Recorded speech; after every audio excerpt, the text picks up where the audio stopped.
Oh, there it is. Come on in, folks. We see you out there. We know you're there. I got to jump over to Facebook real quick before I forget. Excuse me here. Quick, somebody do a dance. Yeah. Oh, and of course it's not there. Jens always there to please. Oh, I'm missing something. Your hair? Everybody has. No, that went a while ago, mate. What are we missing? I need a hat. Hold on. You need a hat. Oh, yeah. Should wear a hat. Come on in, everybody. Facebook is live right now. The chat is live. We're all live. You're on this side of the side of the world. It's 5 a.m. Eastern Standard Time. It's time for Comics by Night. If you're on the West Coast, it's barely 2 a.m. There you go. There you go. Look at that. Jens is here with us. We'll have proper introductions here in a second. Let me run the opening, and we'll get going. Oh, yeah, we'll run a little commercial for Arrow Comics first. Here we go. Holy shit. That is the craziest thing I have ever seen. And I'm Dennis Quaid, and Dennis Quaid has seen some shit.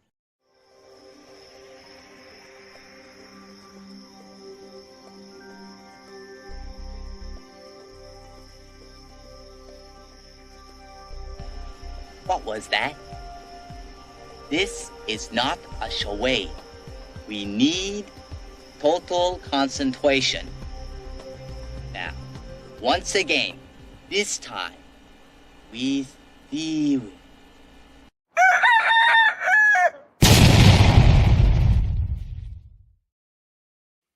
That's right, folks. Comics by Night. Looking at some great comics, and today we've got a really just one of the best, without a doubt.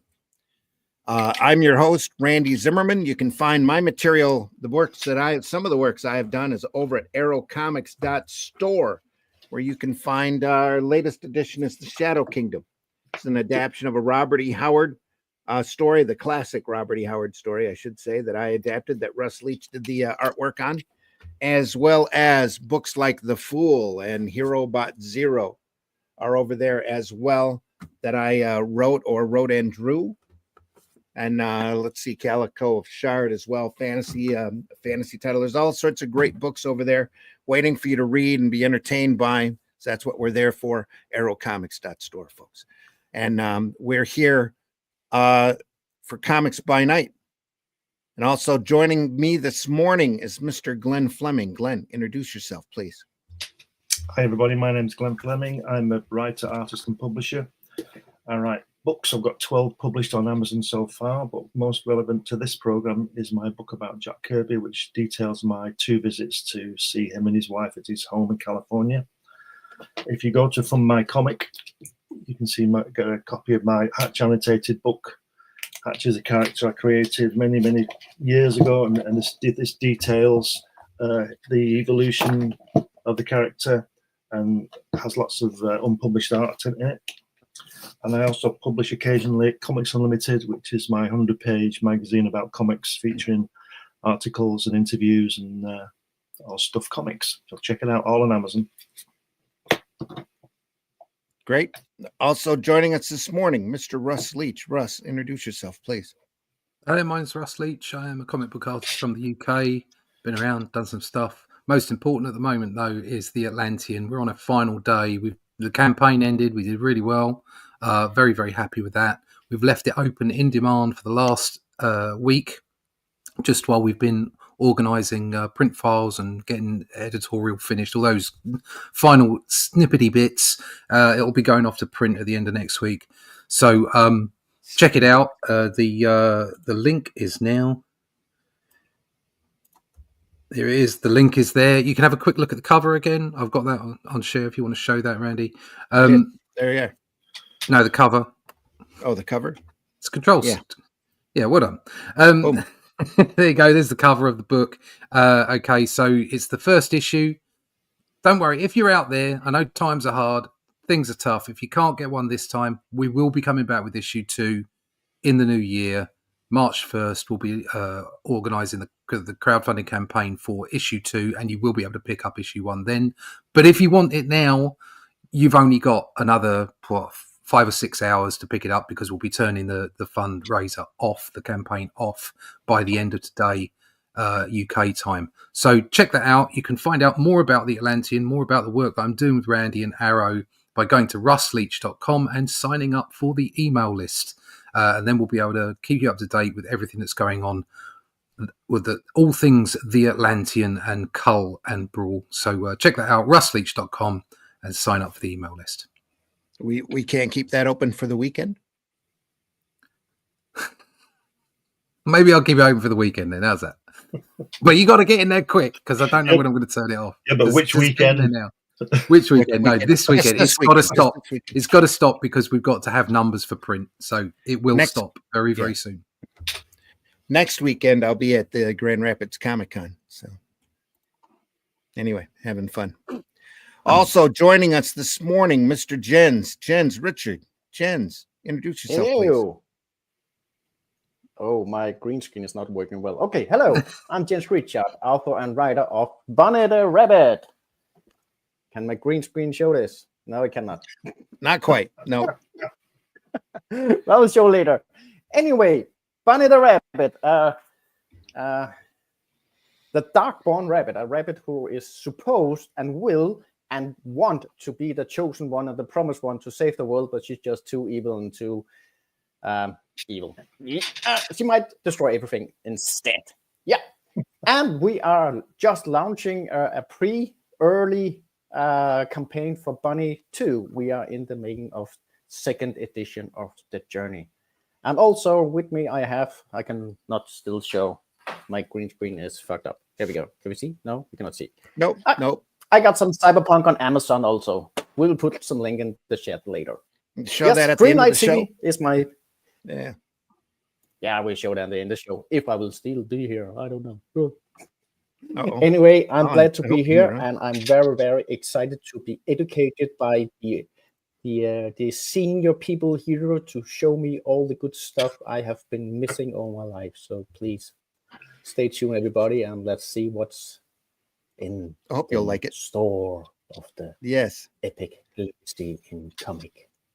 And also joining us, last but not least. Let me see. Well, you say that. I can throw him up here. There we are. Here he is. Rex. Oh, great. It's Rex's dog. Rex and his dog. Good to see you, mate. Introduce yourself, Rex. Good to be here. Rex's dog is here. Yes. Yeah. Yeah, Abigail. Yeah, just had a birthday, 12 years old. Oh, man. Yeah. That's a family member. We share the same birthday, 58, 59, and 12. So there we go. Yeah. Devil Flyer over on Fund My Comic. You can check it out. It's over there with some other great projects like Hatch and the Atlantean, all that good stuff. All right. Good to have you aboard, Rex. Yeah. Burp, burp, burp, burp. Yeah. We're going to talk some MOEBIUS, huh? Yes, we are. Arzach. MOEBIUS. It's mobbing time. Mobbing time. Mighty morbing time. No. We're I'm a bad boy. Sorry, folks. We were talking about Abbott and Costello off camera, so you might hear some references. Arzach and Other Fantasies, brought to us by Epic Comics, Marvel, back when they reprinted the good stuff. The collected works of Jean Girard. And so I guess this would have been released in France first, and then finally in English for the American audience many years later.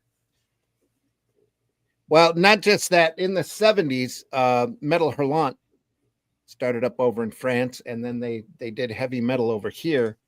And Arzach was, and MOEBIUS's work were natural additions. They were really popular over in France, so they figured they'd see how they worked here.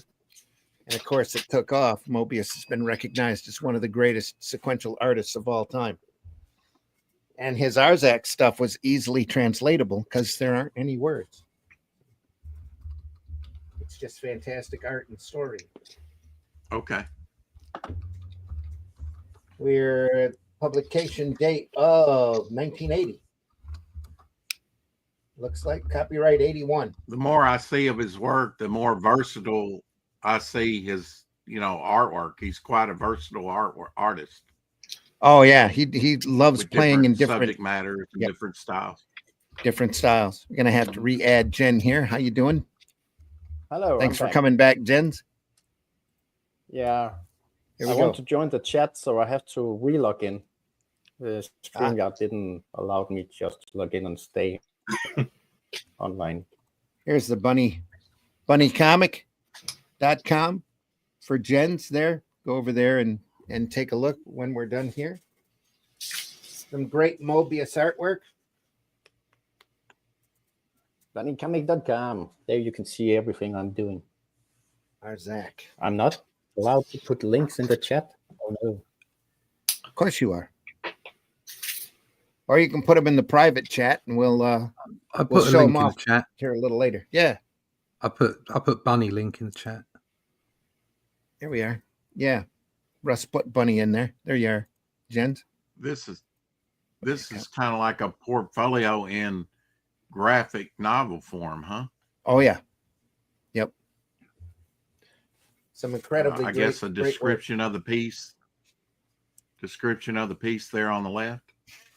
Well, the cool thing about these editions is that Moebius went through and made notes on all of the work that they printed.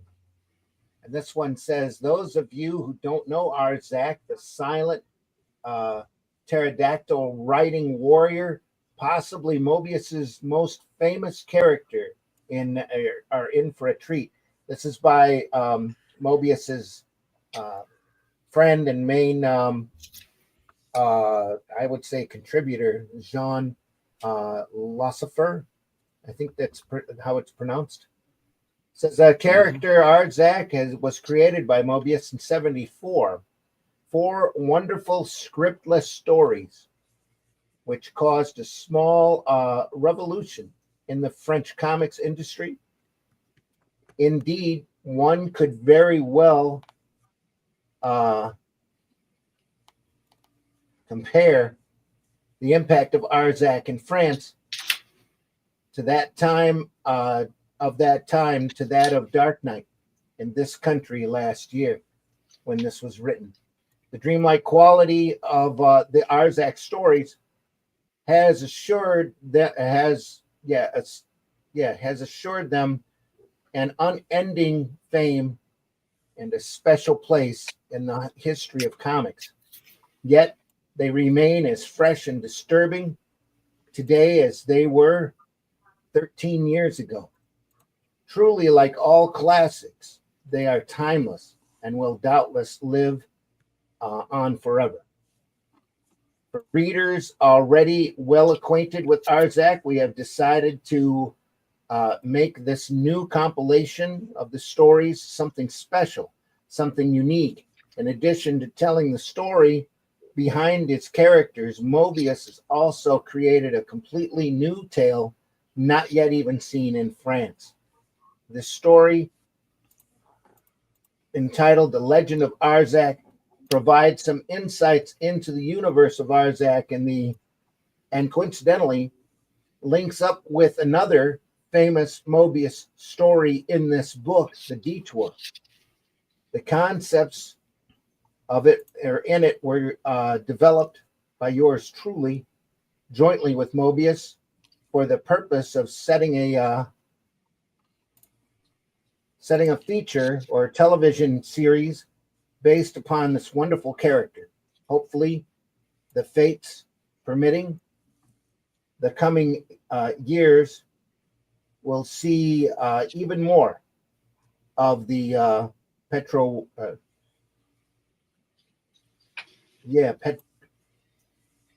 warrior. For good measure, we have also added several more fantasy stories, including the ballad, one of Moebius's best, and the favorite of his wife, Claudine. The dreams get better and better. So the character was created 50 years ago. Yeah. No, yeah, 1974, yeah. Yep. Just think, imagine, I'm just laughing, smiling there, because if he'd have put these stories into Marvel in the 60s, he wouldn't have got a script payment. Yeah. There'd have been a bit of an argument about that. David's in the house saying, "Morning, y'all." Jen says, "Hello, hey, David, back." Hey, A David. couple of times. Martha says, "Hey, how are y'all?" Martha's in the house. Says, "I remember seeing the animated series of this years ago. Wish I had it." I don't remember seeing I that, but I think remember the first Tarnia time I from Heavy ever Metal. paid attention to this artist was his Galactus and Silver Surfer story told in, I guess, the mid 80s. Mm-hmm. Maybe some of the heavy metal stuff. Yeah, this was Definitely republished. remember. Was published around that time to coincide with that. Yeah, it was. Story. Pardon me, folks.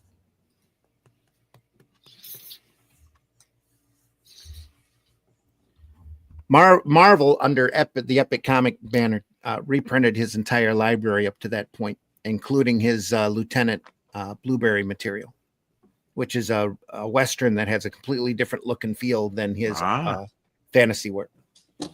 And we'll cover that here eventually. It's amazing. Phenomenal stuff. Yeah. Absolutely beautiful.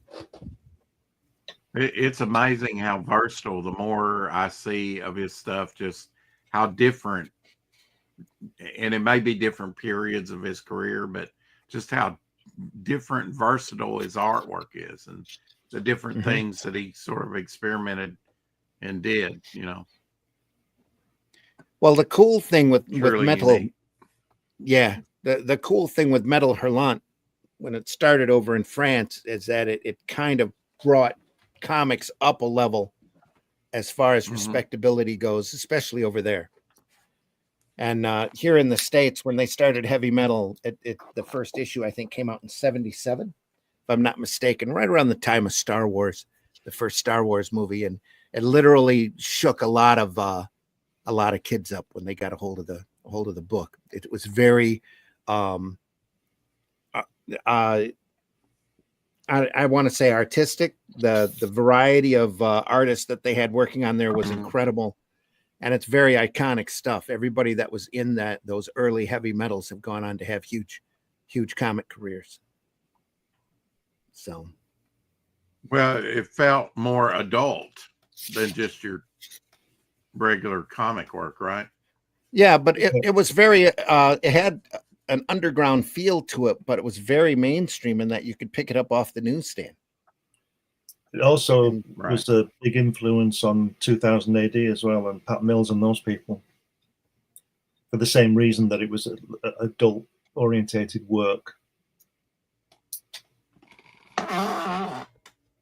Yes, somebody posted 3 of the episodes on YouTube. It says, but haven't been able to find them again. Yeah.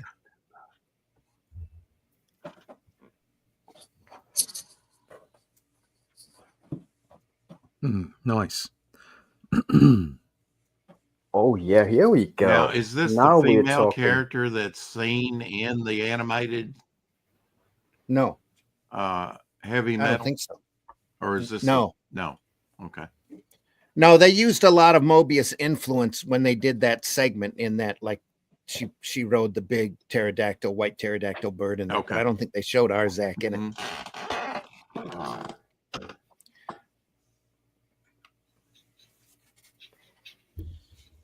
And I guess we should point out, we're looking at this from an artistic standpoint, folks. There might be a little bit of nudity. I have not gone through and edited this out yet. But, shock. Did he color this himself, or did he have a colorist?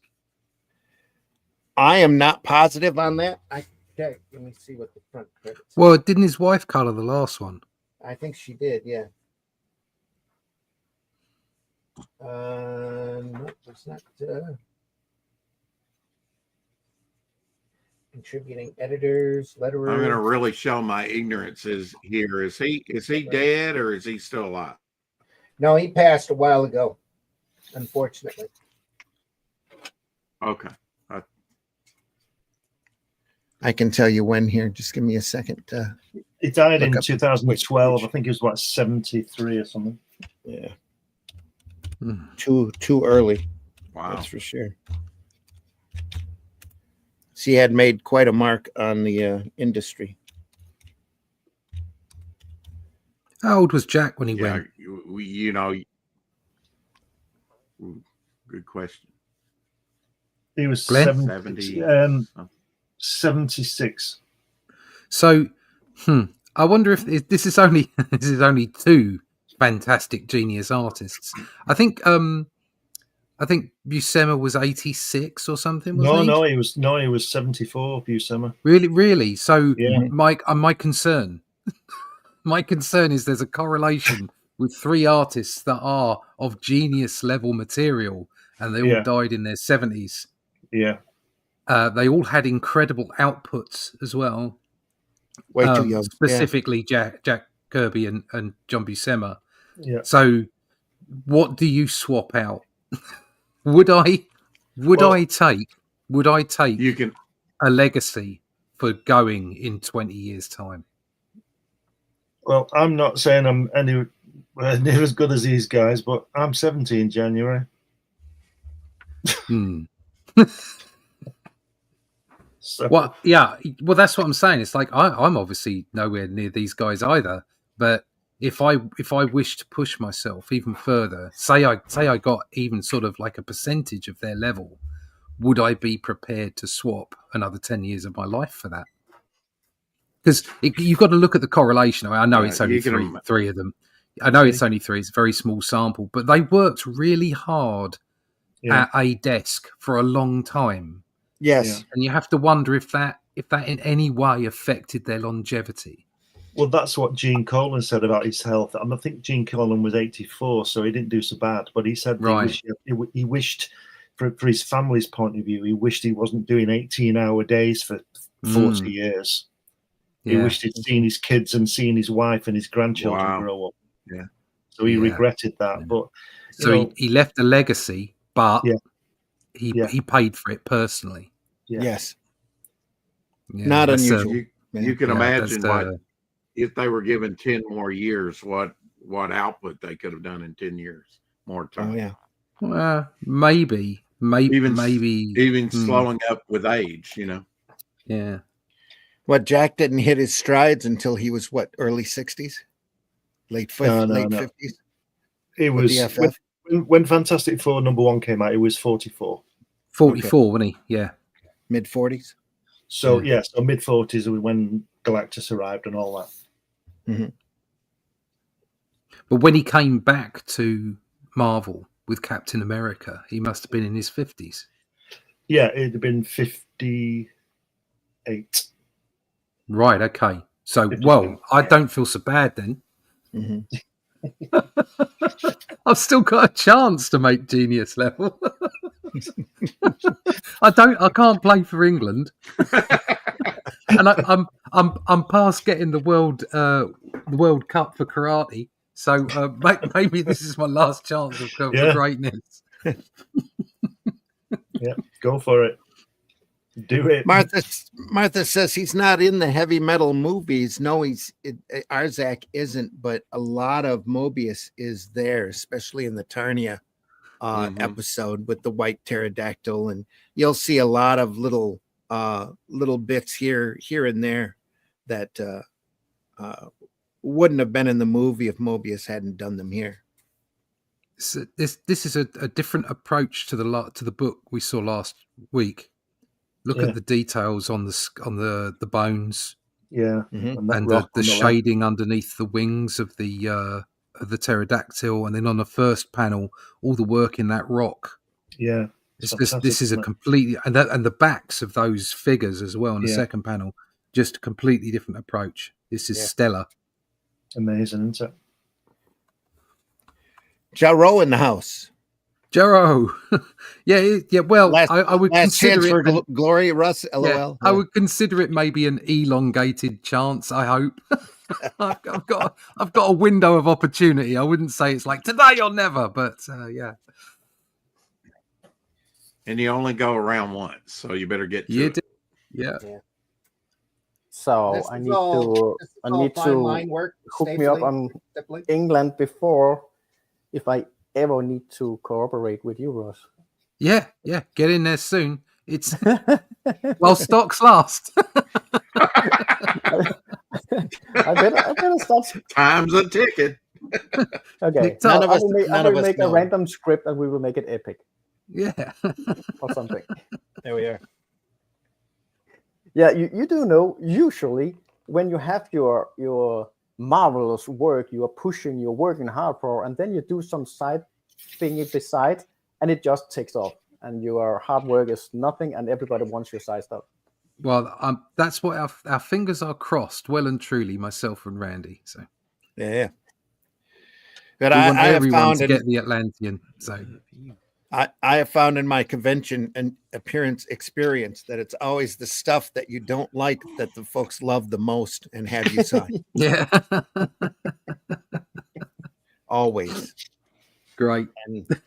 And I know I'm not alone in figuring that out, because I had a piece of original art once that I had that was both John Byrne and Bob Layton, and they both signed it with a look of disgust on their face. And you like this stuff?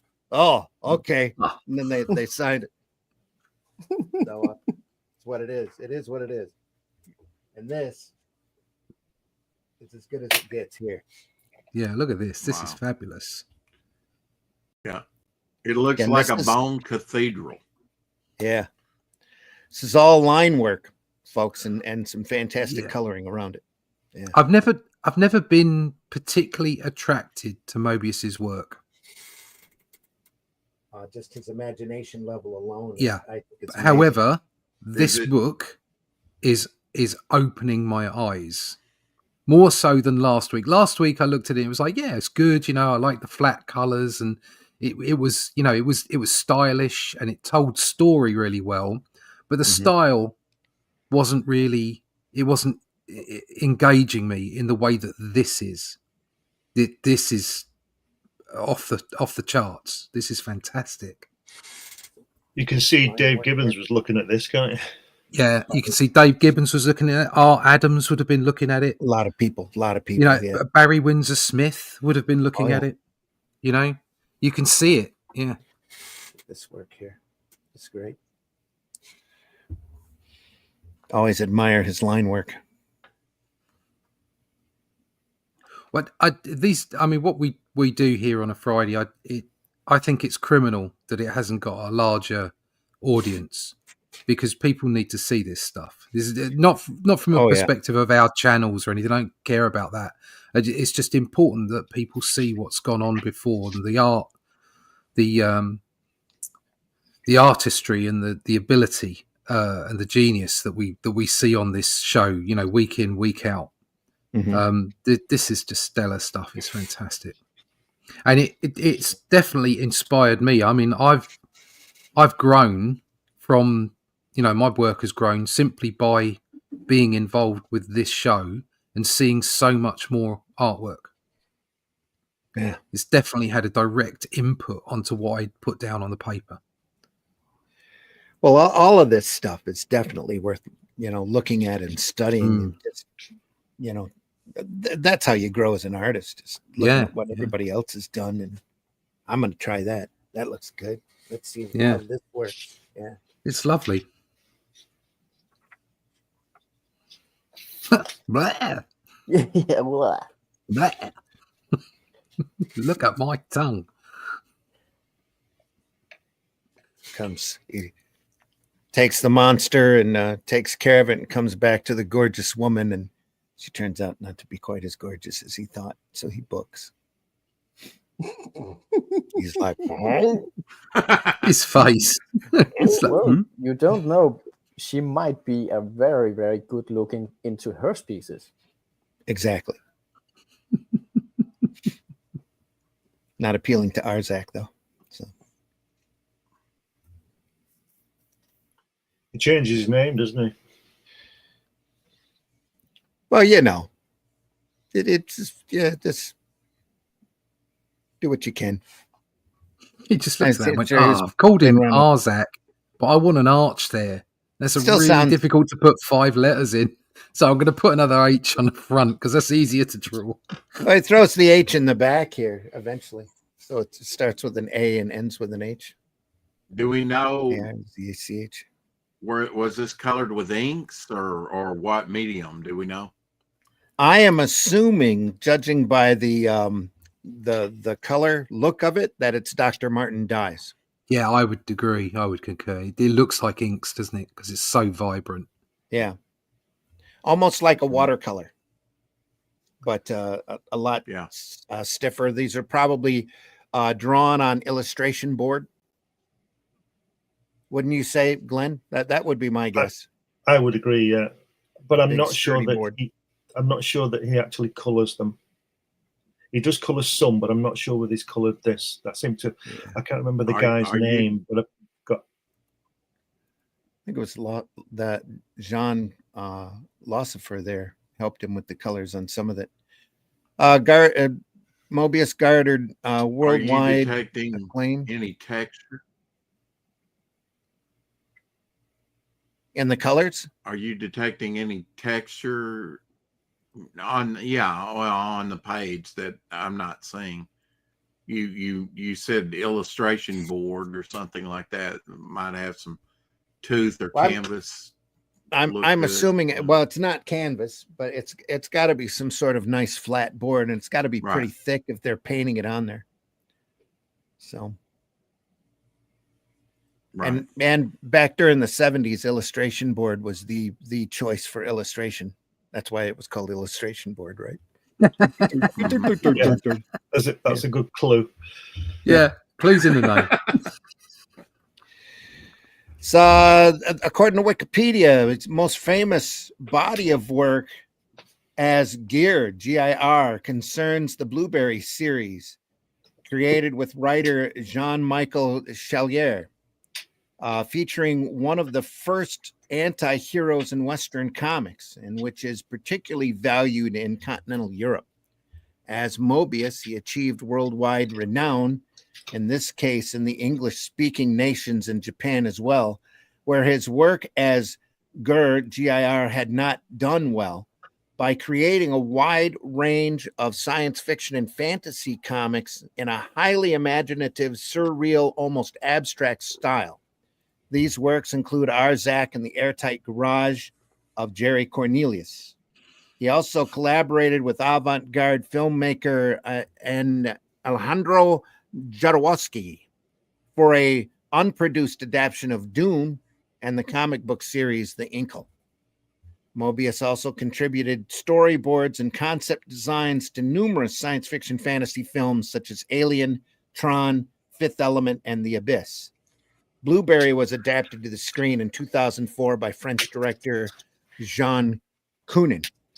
And that's a very obscure film if you happen to find it. So, and it's nothing, it's practically nothing like the stories that he's told.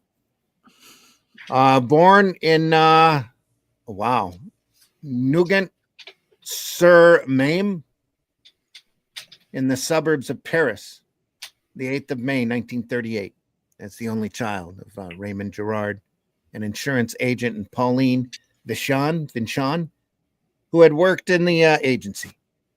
When he was 3 years old, his parents divorced, and he was subsequently raised by mainly his grandparents, who were living in the neighboring municipality of Fontenay-sous-Bois, which later, when he was an acclaimed artist, Girard returned to live in the municipality in the mid-70s, but was unable to buy his grandparents' erstwhile house.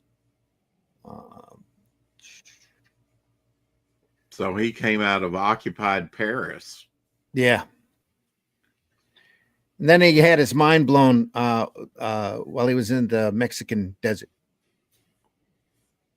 While in the Mexican desert, and particularly its endless blue skies and unending flat plains, now seeing and experiencing for himself the vistas that had enthralled him so much when watching westerns on the silver screen only a few years earlier, left an everlasting, and it's a French phrase that says something which literally cracked open my soul, enduring impression on him. recognizable in almost all of his later seminal works. After his return to France, he started to work as a full-time tenured artist for Catholic publisher Ferlou Press, to whom he was introduced by this name that I don't even want to try to attempt to pronounce, who had shortly before found employment at the publisher. In 59 to 60, he was slated for military service, and subsequently in Germany, and then Nigeria. This is in those throes of the vicious Algerian war at the time.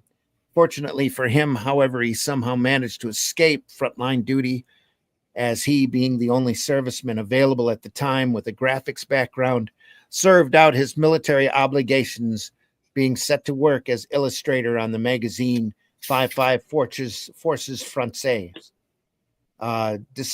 Besides being assigned to logistic duties, Algeria was Gerard's second acquaintance with other more exotic cultures.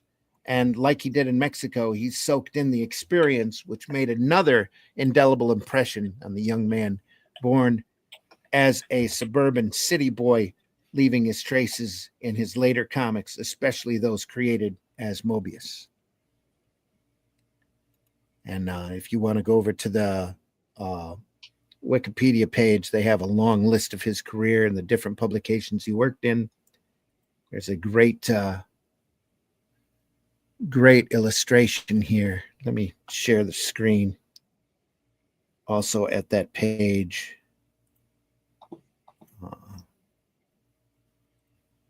of Lieutenant Blueberry. Can I just say, while you're looking at that he did color Arzach, and he used gouache, watercolor, and colored inks, but he didn't color the Inkal and Edina. They were mostly colored by different people. Right. I think you can tell the difference. Yeah. There's a sample of his Western Blueberry work. Yeah, which doesn't look like the rest of it at all, does it? No. He's got a completely different style when he's working there. You can see the little hints here and there, but yeah, especially in his shading and his line work, that kind of stuff. But I find that stuff just great. All of his work. On to Arzach.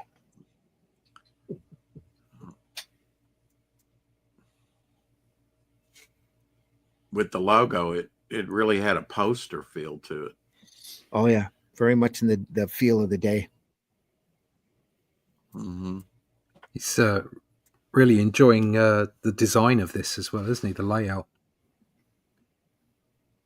putting the extra bits in the corner, and yeah, he's feeding this bird.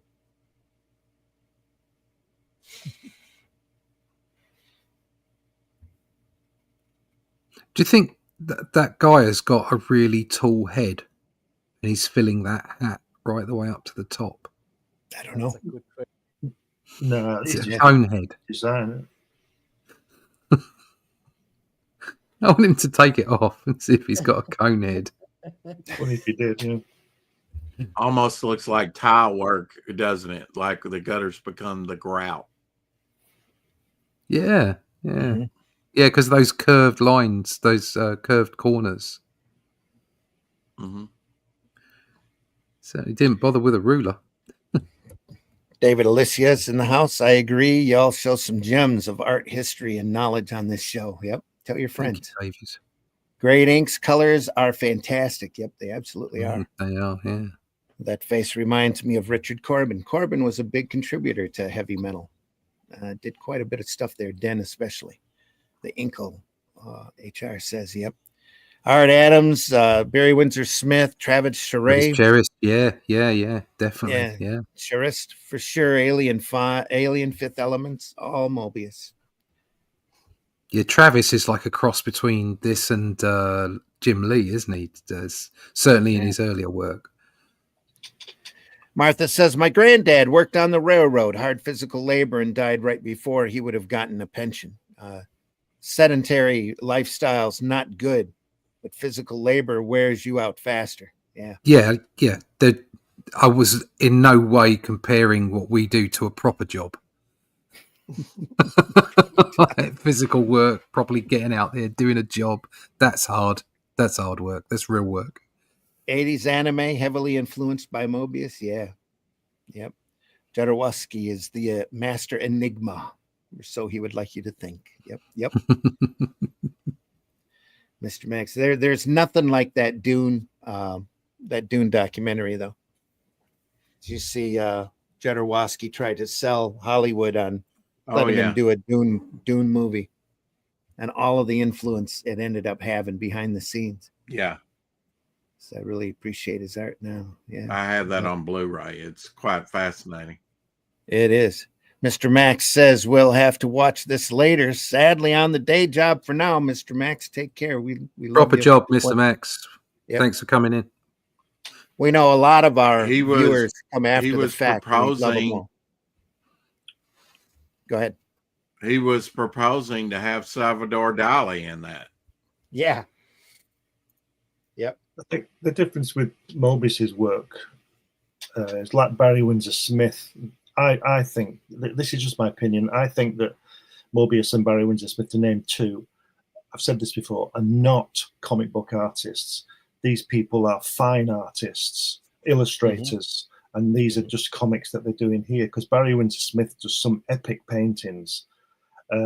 People like John Buscema and Jack Kirby, and obviously I'm not putting those guys down, or Dick or anybody like that. They are essentially comic book artists.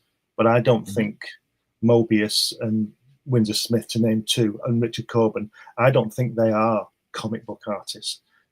I think they're fine artists, illustrators.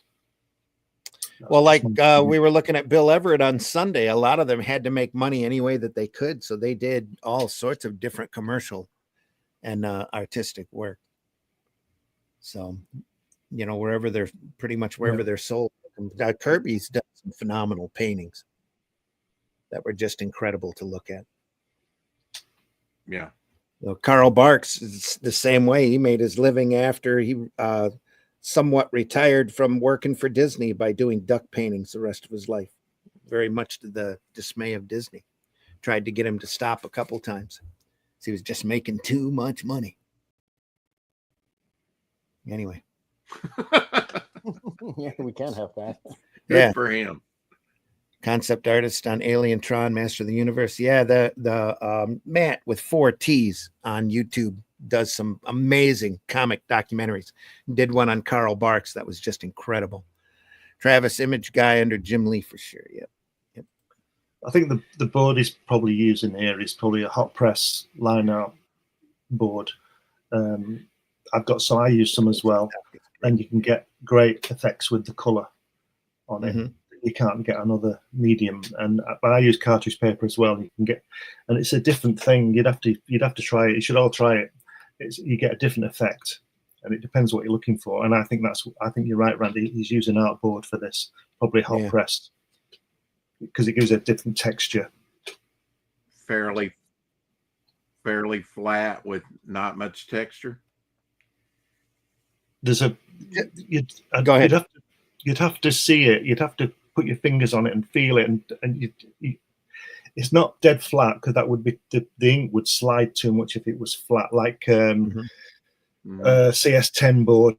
I've known people use CS10 for color work, and it doesn't work for me because the paint slides on the top. You need a board that has a grain, and that's what hot press is. And I bet I don't know, but I bet he's using that kind of stuff on this to get these effects with the color. During my junior and senior year, I went to a vocational school. It was a skill center and for commercial art. And I used to tick the teacher off for using the illustration board too much. How can you use it too much? Well, he only had a certain supply of it. And, I see what you mean. Yeah, okay. I thought you meant, right. Yeah, I get you. But the way these colors are laid down, the way the vibrancy is, and the tones that are reached, it has to be on a thicker, stiff board with Glenn, a certain amount of grain for it to catch there. And that's very in the 70s, illustration board was very prevalent. A lot of people used it for this kind of work. It's really got a richness to it, doesn't it? Yeah. It chews through a low graphite pencil pretty hard too because of the grain to it. You can wear your pencils out pretty quick. When you're using kind of a soft lead, you don't want to use a hard lead on illustration board, or you leave impressions in the That's board right. that you have to cover up. Okay, how did that monkey man come up there? I don't know. Funky. I guess we need to move along though. I didn't realize that the when you draw the monkey, you draw all the monkey. Here we are. Look at that. That's all This is- detail here. It's definitely a sort of a Corbin scene, isn't it? This guy. Oh yeah. I think they used this illustration as a cover once or twice. Yeah. Very Carlos Esquerra as well. Oh yeah, line very work. much so. Yep. Especially in the line shading technique. and look that at he's got here. Very much so. Look at the picture on the left where that you just said using a poster on the left there with the guy with the hat. Look at the textures he achieves with the line work. Look at his face and look at the I don't know what you call it, the thing that's holding his cloak on. It's sort of metal. Yes. Yeah. And his face is obviously flesh. And his hat is material. And just done with a line. It's amazing. Yeah. And it would have the same effect if it was in black and white as well. The different textures. Right. If you look at the further down from the clip, the cloak clip to the folds in the material underneath, it's a different material. It's metal against cloth. Yeah. It's just fantastic. I definitely recognize something in that claw image. I think I got the vibe. No, the other one, the big one. Those claws and the way it's portrayed, it's very, very in the spirit of the early concept of the gene stealers from the Warhammer 40k universe. Okay. Yeah. Well, this is probably the inspiration for that. Yeah. For the artist. Yeah. They'd have been stealing it from him. Yeah. I was being kind. Yeah, trying to be Right. nice little corner decorations here. Very well done. We don't steal, we obfuscate. Obfuscate. Okay. Extract. Extract. Extract. This like beautiful shadow work there, like the way the sun is behind that. The panel 1 and panel 3. Panel 1 and panel 4. They're both behind. Yeah. Very good. What was Then it? he's got that old jalopy. Yeah, he likes that side shot, doesn't he? Like that. Yeah. What did Picasso say? Was it good artists borrow, the best artists steal, or something? Yeah, something like that. Yeah. Mm-hmm.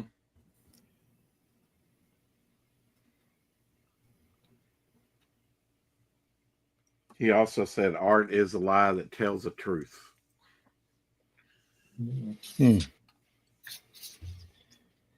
Philman X in the house. Hey there. Late night, early morning comics peeps. Glad you're here, Phil. Good day. I absolutely love Moebius's work. Good pull, guys. Thank you. Love this stuff too. This is just to get inspiration. Yep. Just start. Randy's got a whole collection. I love this stuff. I do. So you can see the Mexican desert here. Yeah.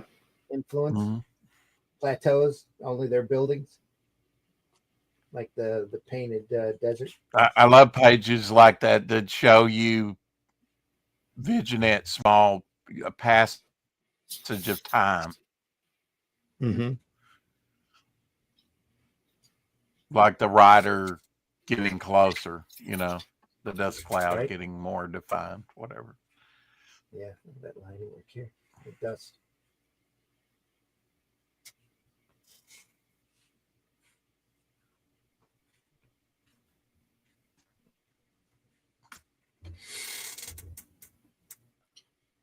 Oh no, he has entered the Google hive mind. That's a pretty early Thing Google of it logo is, there. Randy, you probably had this for like 40 years almost, right? Oh yeah, bought it when it You was probably on the stand. bought it back in the day. Yeah. Mm-hmm.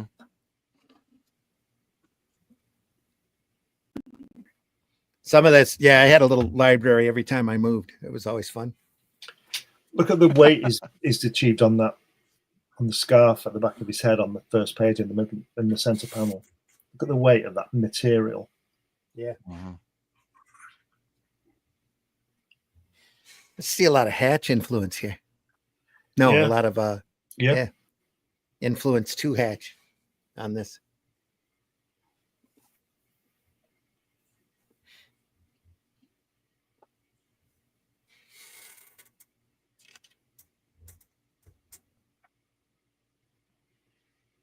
Okay.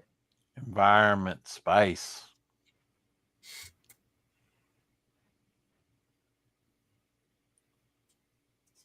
He does the same thing as Ditko. He's really good at drawing weight, Mm-hmm. and solid objects. These are obviously 2-dimensional, but they look 3-dimensional. They're very the way you can tell the way they have weight to them, and Ditko does that so well as well. I'm surprised that guy just didn't hit him around the head with his cock. Jeez.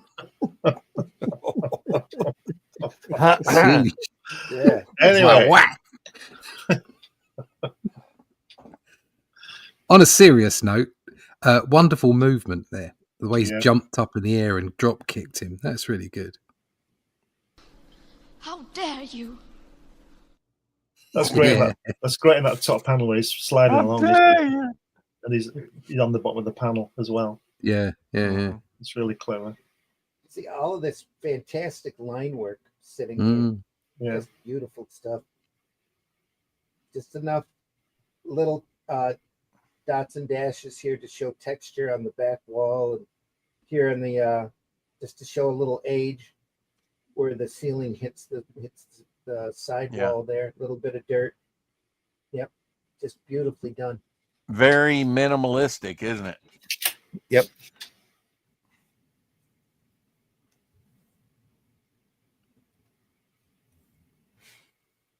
Only what's Well, necessary. Again, he only I guess draws you what could he needs compare to it in a draw. way. Yeah. I guess you could compare it in a way to Toth, Oh yeah. Yeah. Same art concept. Yep. Only draw what you have to and then draw the hell out of it. Yeah. Or draw what you need to and then draw the hell out of it. That's possible.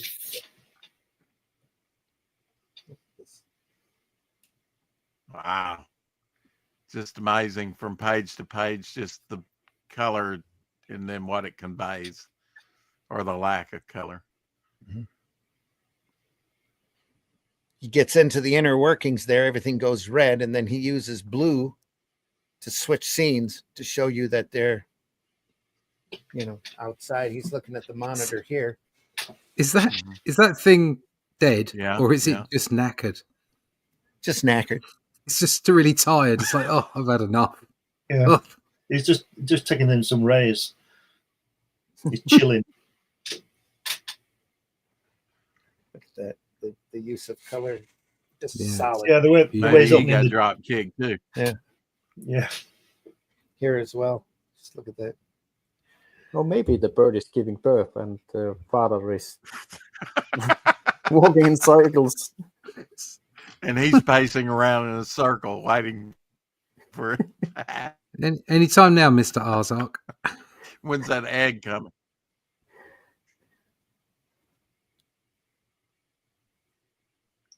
Sim Inkslayer channel says it Do you has think the without full words that subbed it's- Arzach Rhapsody. Yeah. Go ahead. Go ahead, Rex. Do you think without words that everything's being conveyed clearly to the viewer? Oh, yeah. Yeah, I think he's getting his point across real well. Okay. Says, nice, Martha. Thanks for the info. Yeah, well, I think Damn, he's green telling his skins. story very precisely. The matter is, do you understand the story and the concept of it? Damn greenskins need to put some clothes on. You know, like we Thanks don't for have to pointing that answer out, Russ. why did they have to kick him? Yeah, can't unsee it now, can you? Yeah. He's like, why are you wearing clothes? Kia. Say the repairman fixed the bird. It's like that, but the bird's just leaning up and saying, "Would you, for the love of God, just please sit down. You're walking up and down. It's sending me mental. Stop it." Love his claws as well. Like, oh, I'm all right now.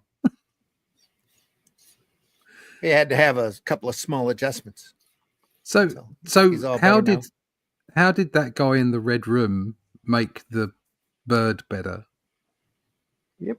Good. Perhaps it's some kind of virtual reality dome, and all the green people was broken out of their dream world, and that's why they kicked him. He was the our dream world is gone, and he repaired the dream world, and maybe that's what the green people are seeing. They are playing a game or something. Wow, that's heavy duty. Used to say he's not Or driving the across. bird is mechanical. Yeah, and he's driving across the bird's brain right now after he's fixed it. It's on to the next repair job.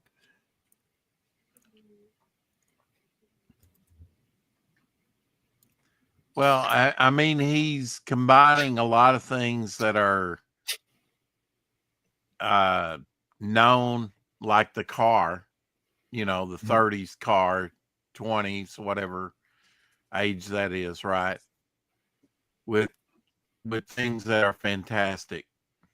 I mean, there's always seems to be an element of things that look familiar, Right. whether it be a 6-gun or a blaster, a laser blaster. There's always an equivalent. Or maybe he is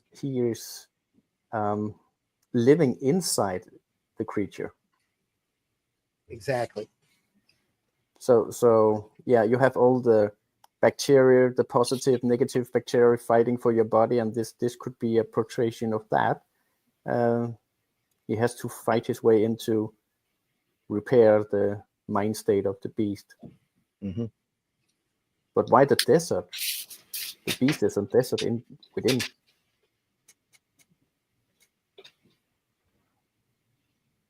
Getting old philosophic here. Mm-hmm. I like that. I like when you can see a story from Great multiple. railing there. Yeah. Just beautiful shading work here. On that. It's really part of art, open for interpretation.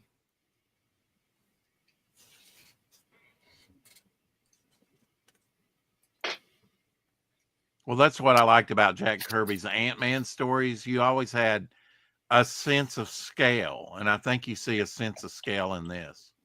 Mm-hmm. Of objects and figures, forms.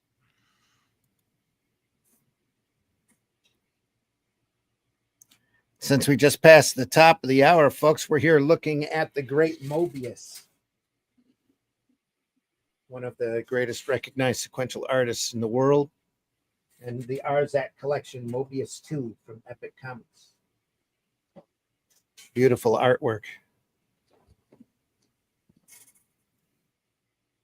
And that shading on that skull. It's fantastic, isn't it? Yeah. It's crazy good. if you just glance at it, you don't see all that. But you know, you really get looking at it, it's like, wow, you know, a lot of work put into that. All the detail. Mm-hmm. I like that modeling on his helmet there, right there by your finger. Yeah. Yeah.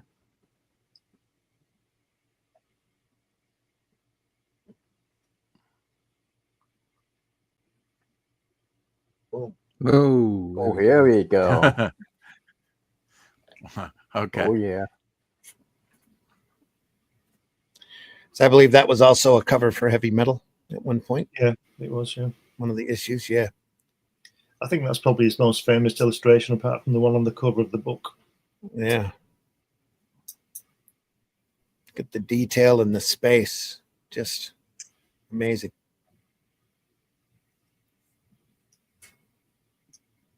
And his cloak is flowing in the breeze. Reminds me of the armies and hordes, you know, and Lord of the Rings. Yeah, kind of. Real epic feel to it. He could put an aircraft carrier in the distance and I would buy it. You know? Oh, yeah. Wow. Yeah. Whatever he wants there.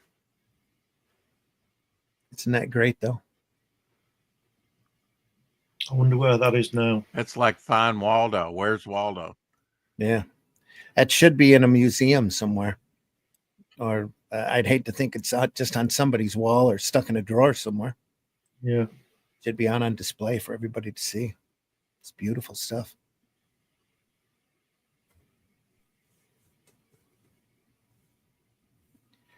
That happened with the... Go ahead. Jaros is that double page the double page splash is incredible. Yeah, it is. Amazing, yeah. You were saying, Glenn? You said that you would hate for this piece of artwork to be stuck in somebody's drawer, and you're right. That's what happened to those fantastic, the illustrations at the end of Captain Scarlet on the credits. Yeah, yeah. By Ron Embleton. They were commissioned by Alan Fennell, who wrote a lot of those Thunderbirds and Stingray and Scarlet stories, and was also the editor of TV21. And he commissioned Ron Embleton to do those out pictures, those outro pictures. And they were sat in his drawer for 30 years until he died. And when they went into his office his family went into his office to clear it out, they found them, and they're in a drawer. They're all nicely preserved and everything, and they sold them at auction for several £1,000s each. Yeah. So, but yeah. They belong. I don't know how they belong to him, because I wouldn't imagine he was paying for them. But that aside, as you said, they should be in a museum somewhere on the wall so we can all see them. Yeah. Because I know this work that we're looking at now in particular belongs to MOEBIUS, but I think in a way art belongs to us all. And if we might not own it, but I think we should be able to look at it. Yep. Absolutely. I saw a Salvador Dali original in New York once, and it was just amazing, absolutely incredible. And I think we should be allowed to see them. There should be a wall where they're hanging on, where we can all go in and take a look. Mm-hmm. Went to the Chicago Museum of Art, and they had an entire room dedicated to Remington paintings and statues. Just unforgettable. The vibrancy of that work. It's completely different to see it in person than to see it on a printed page. Well, I told you last time I was in New York, they were going to do.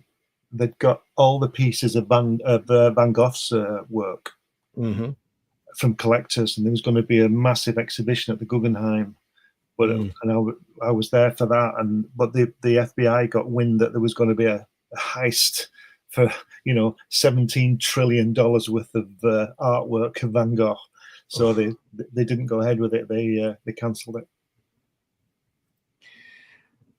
Philman says you can see the influence of that on the Heavy Metal movie Tarnius stuff. Initially, Arzach was going to be the framing device for the movie, but Gerard didn't want them to use his characters, so they reworked it. Yeah. Jens, Speaking you of museum, here in Sweden we have a sketch museum, only Yeah? displaying sketches and concept arts, and not the full, the full art. That's cool. good. That's a good idea. It was very interesting because it was quite large of a museum, and it was heavily guarded like a museum and everything, and people was there and just looking at doodles. It was very interesting. Oh yeah. Well, there's supposed to be, it's reckoned to be I don't think so, but I don't see how they can say it, but the first cartoon was by Leonardo da Vinci, and I've seen that in the Tate in London, and it's just a pencil work, and it's obviously 550 years old now, and it's fading fast. And when I went to see it, I don't know about now, but when I went to see it, you had to walk into this room, and you had to press this button, and a green light shone on it for about 4 seconds, and then you had to go out, and somebody else came in, because they were scared it was going to obviously disappear, which it will do in time. But my argument was it will do in time, so they should just show it and let everybody see it. It's like the Popeye films I've told you about. The original film is in a drawer somewhere, and they're scared that if they digitized it and copied it, the original spool would disintegrate. Well, it's going to do that anyway, isn't it? So they might as well copy it now while they can, and then whatever happened to this original film happens, because it will do anyway, and it'll be lost. You know, I was in Memphis one time at their art museum. There, they had a display of children's book illustrations, and I turned the corner, and it was a darkened room, and under incredibly low light was that pencil drawing of Alice holding the flamingo mallet, and I'm sure most of you can see that piece already, but it was so crazy to see the original there, and they had it under incredibly low light so that you could barely see it, and explain that they didn't want it exposed to direct light because of the fading aspect of it. Yeah, it's pretty crazy to see. Well, from a personal point of view and original artwork, I tell you, and it's in my book, quick plug there, my Jack Kirby book, where when I went to his house, Ros Kirby let me open envelopes that they just got back from Marvel and DC, and I held in my hands lots of pages of Kid Colt and that kind of thing, but I also held the pencil drawing of the Hunger Dogs graphic novel, as well as a few Fantastic Fours and Captain Americas, and they're amazing to see, and just beautiful pieces of work, you know. Yeah.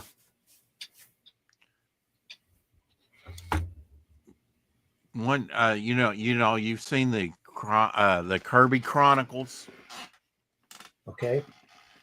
magazine. One thing I kind of learned from that is Kirby and Roz really Xeroxed off a lot of his raw pencils before they sent them off, didn't it? That's kind of thinking ahead of time. What happened there was that was about 1969 when the first Xeroxes were being made commercially available, and their son Neil, their eldest son, he had a job at Xerox, and he used to go to work with his dad's work under his arm. Oh, okay. There you go. Yeah. And then obviously bring them home. Run it off. Yep. Yeah. Wow. Again, shading here's line work. Yeah, it's amazing. Phenomenally done. Just great look here. So how many tattoos? Right there. Yeah.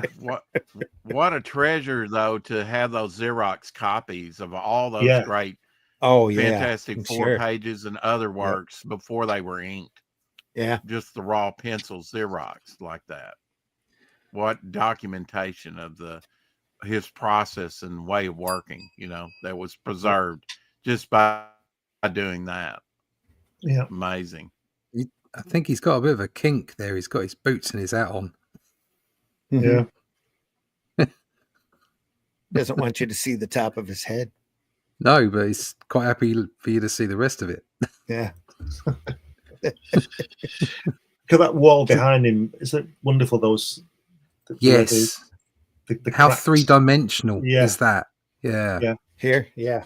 It's the texture. It's like if that was in a video game, it'd be a texture with the lighting, and people would be saying how wonderful it was. It's gorgeous. Mm-hmm. Just Martha just says, the way they "Ha!" put the highlights in there, you know. Oh yeah, yep. Martha says, "Ha! I wonder if Saturday Night Live Conehead stuff is around there." There was a animated '80s special and a live movie with the late Chris Farley. Yeah. Says, I want to read the whole Dune storyboards. It's out there somewhere.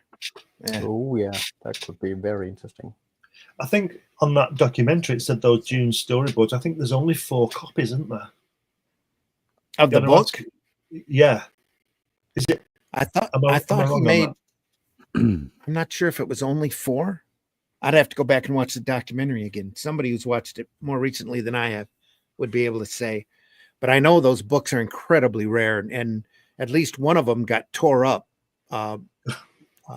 broken apart, and sent around to different directors. Oh, God.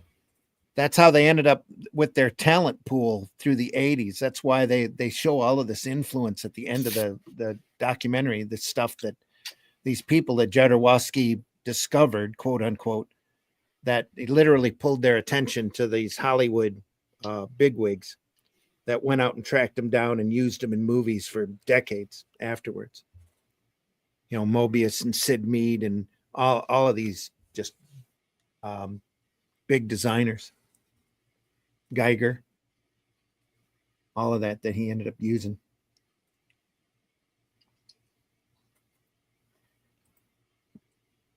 Philman says, love that page layout on the page on the left. Mm. Yeah, I'm sure those would sell as a graphic novel. There must be a dispute over the rights, Martha says. I'm not sure what the holdup is. Boots and hat and no pants. Bold fashion choice. HR says 3 copies, I think. Yeah, I know it cost him a lot to put them together. Bold fashion choice.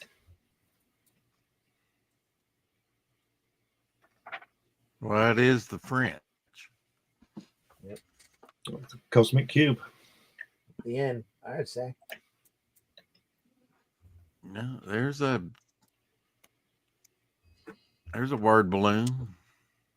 1. Yep. Well, get paid for that page then. Framing Yeah. device. Yeah, somebody would. Get his $30 for that. Get his $30 script writing for that page. Moebius says when Arzach came out, it was received like a kind of explosion.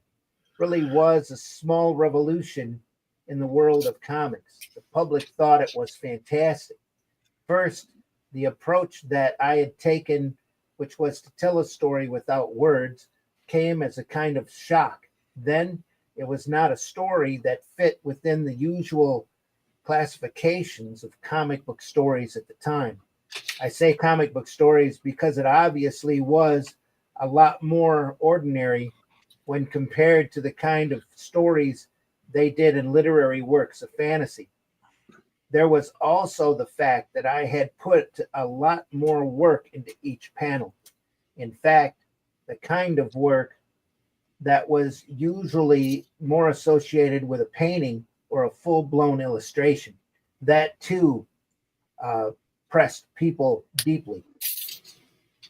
Arzach was a kind of statement. With it, I tried to plunge into an alien world, a world literally beyond everything we know. But I didn't want to do just any kind of weird story. It had to be very personal, carry a lot of my inner feelings. When one becomes involved in that kind of work, one opens certain doors inside oneself, and then archetypal forms and images begin to appear. For example, the very first image that you see in Arzach is that of a huge tower. It is an obvious phallic symbol.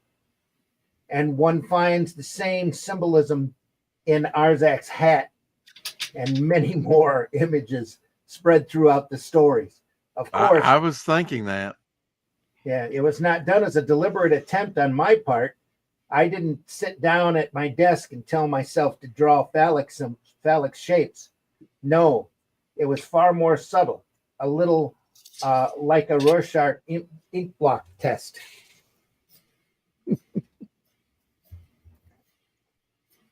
Oh, well, Randy, as always, my timing is not fit for all those live and your time zone. So I need to bounce and I will return. Jens, thank you so much for stopping by. Appreciate you greatly. I will be back. No problem. Tell folks where they can find your stuff. funnycomic.com. It's right there in his next to his name, folks. Jens, thanks so much for stopping by. Appreciate you very much. Oh, yeah, no you're problem. always welcome. I just need to take a ride and take care of family stuff, and I will be back. Understood. See you, Jens. Take care, my friend. We'll see you.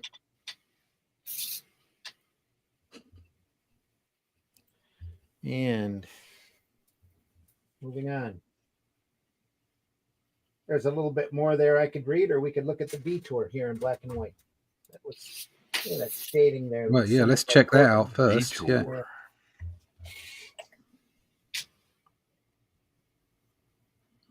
Showing off Yeah, that, let's dive right into it, right, Russ? yeah, showing off that black and white stuff there. Yeah. Yeah, this will give you an idea what it's like before he colours it, won't it? Mm-hmm. And it doesn't need the colour, does it? Even though the colour is spectacular. It's like we keep saying, these things are best in black and white. But look at how great these graduated tones he achieves. It's all lines. It's all lines and dots. Mostly lines. Just phenomenal stuff. It's very much an underground feel to that work too, especially in here. Well, just the lettering. Yeah. Jaro says, so dongs on the brain while drawing is his secret sauce. Well.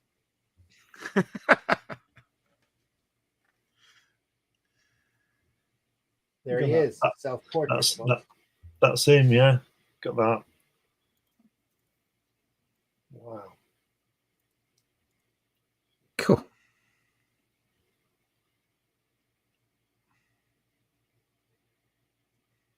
Wow. Talk about some word balloon. Yeah, they're all the words. Heavy. Yeah. There were words from the previous book, Glenn. Yeah. Yeah. There were the words he left out. Yeah. Yeah. What show? I mean, look at the way that he's drawn this.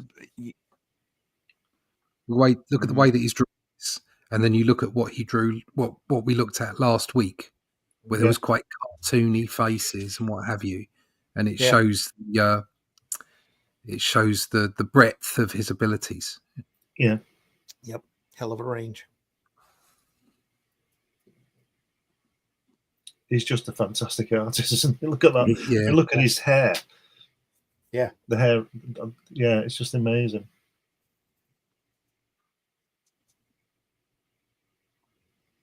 Very 70s, though. Very late 70s feel to it. Yeah, like you said. But I guess his work defined the time period anyway, right in there, and influenced so much. Yeah.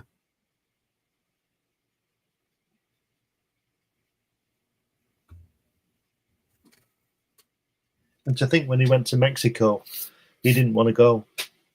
You know, why would he? He was only a young kid. Did he go and live with his grandma or something in Mexico for 2 years? But he obviously literally saw the light there, didn't he?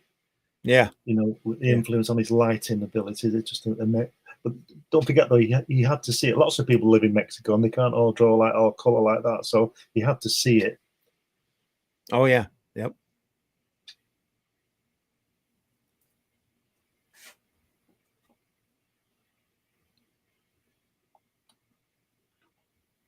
Yeah, it reminds me that how we took our daughter dragging and screaming when we drove from the middle of Michigan out to Yellowstone and back. We had something to see every day, literally dinosaur mounds and Yellowstone in general. We spent 2 or 3 days there and saw just every kind of wildlife out in the wild that you can imagine.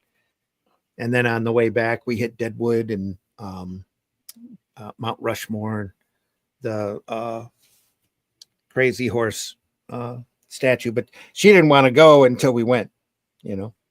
And yeah, there were some boring parts, as Nebraska is long and corny. All it is a long highway with corn on both sides. But once we got to the mountains, it was completely different attitude. Sense of scale there. Just those birds on his right leg, over his right leg in that last panel.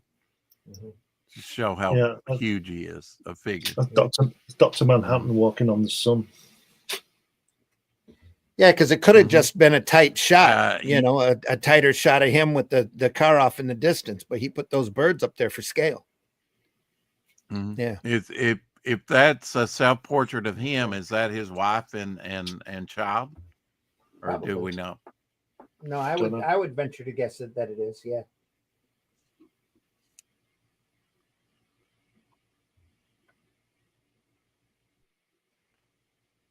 And again, thin lines here in the background, dropping things back. Thicker solids to bring stuff forward. This has got to be all done with it. And just looking at this visually, him putting himself into it, you know, it is highly personal art for him. Oh yeah. You were saying, Glenn? I would hazard a guess that it's all done with a pen, disinking. Yeah, probably or at least most of it. The blacks might be a brush, but you know, the line work's a pen, I would have thought. Or at least a calligraphy pen point. Yeah, a hard point, because a brush would be too giving for that kind of. Oh, you'd have a variation of width too if he was using a brush. All of these lines are very steady. This is all just thin horizontal lines working back here, just beautifully done. I don't even know if he used a pencil or a ruler on it. It doesn't look like it. It looks like it was all done by a steady free hand.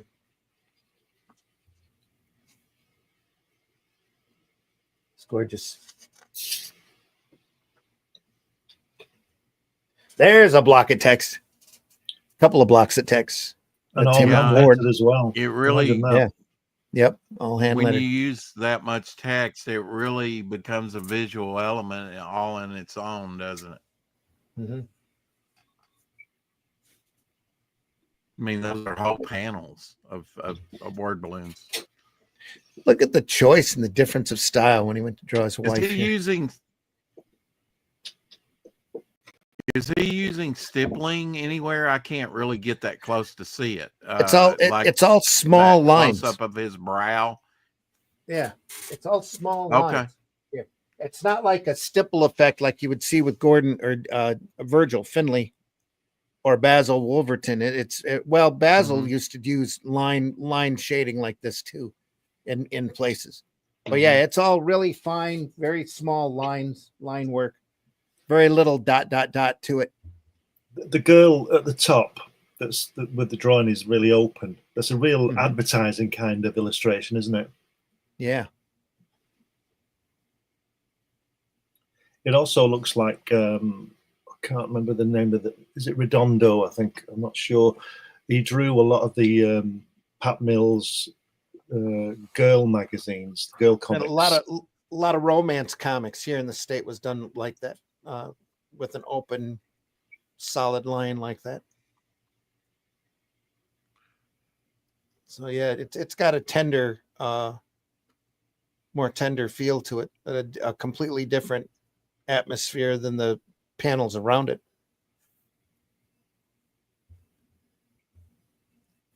It's another great drawing. You see that kind of work from R. Crumb also comes to mind.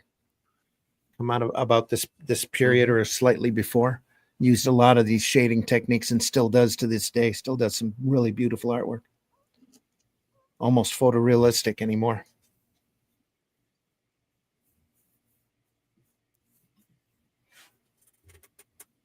So I would say it's easy to assume that they both looked at each other's works.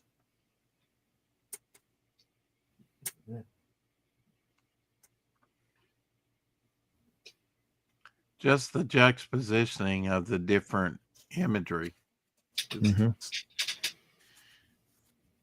He really takes you places, doesn't he?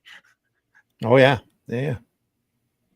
And he's done an Eisner there, putting Finn in the brick at the end.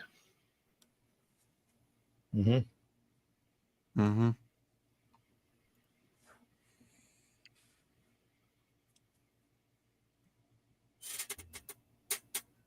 Those cars there, they've got that Eisner feel, haven't they? Yeah. And just slightly off reality, slightly off kilter. It's great. It's all style. Yeah. Yeah, it's definitely a mashup. It's quite brave compared to, we seem to be more consistent with but I mean, here it's like all over the place at points, hitting different Stoonie beats. stuff. Should be stoner stuff. Is that stoner? Is that stoner stuff? Stoner Yes. stuff. Stoner stuff. That's what we call it here in America. Yeah. Oh, A it couple must more be little short stoners. stories.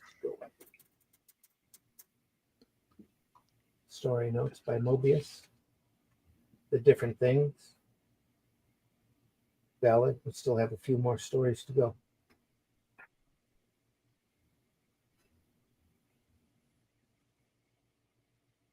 Delayed.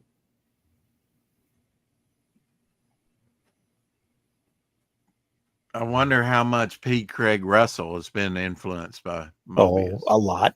Yeah, a lot. Yeah. Probably quite Russ- a bit. Kaluta as well. It's bouncing off of him probably. At this point, everybody was looking at everybody else's stuff. Yeah.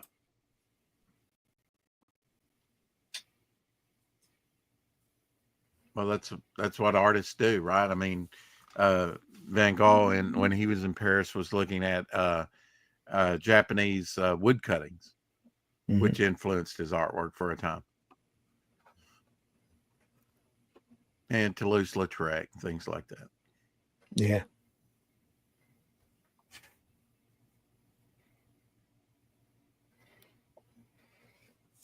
Nice tree here. Looks like Hogarth almost. All twisted. This isn't as good as the previous, though, is it? And if you Probably colored that differently, done quicker. it would have a totally different feel. Yeah. Done quicker, probably. He might not have done the colors on this either. Might have had somebody else color it. But look at that panel gutter It division. does look like dyes, though, doesn't it? It sure does. Watercolor dyes. Yeah. Mm-hmm. Another of these stupid monsters.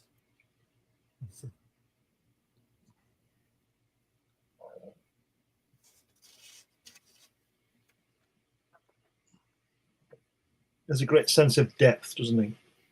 Yeah. A couple splash pages. Look at that beast. Crazy.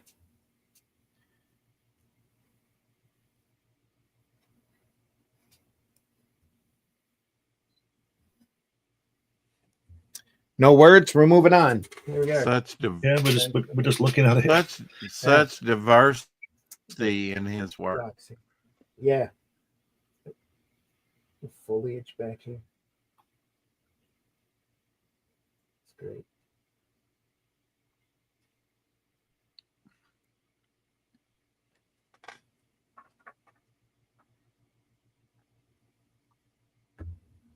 Again, it's that red and blue that he likes, isn't it? Very much. Yep. Basic palette.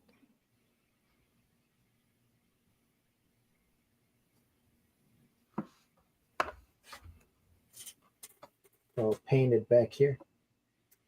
Sky here. Sweet. No circle templates involved. None. No.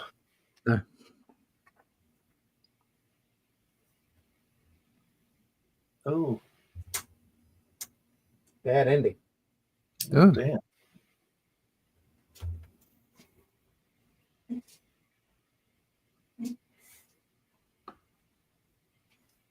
It's all a bit trippy, isn't it? Yeah. I think he did a few trips, didn't he? He said that. Yeah, I'm pretty sure that's the era. I Yeah. don't think he's ever denied any of that stuff. No, No, it's very trippy. a little bit of an altered state. Yeah. He must have had his artboard next to him and his pencil when he took stuff. Shooting up. Yeah. Penny Yeah, man. had to move the camera up because he's really pressing the top of the book here. Yeah. What size is this book? Is this late 80s graphic novel size, magazine size? Yep, magazine size. Yeah. You can. He's in his studio and he shouts, "Don't disturb me for the next 5 hours, wife. I'm doing some drawing."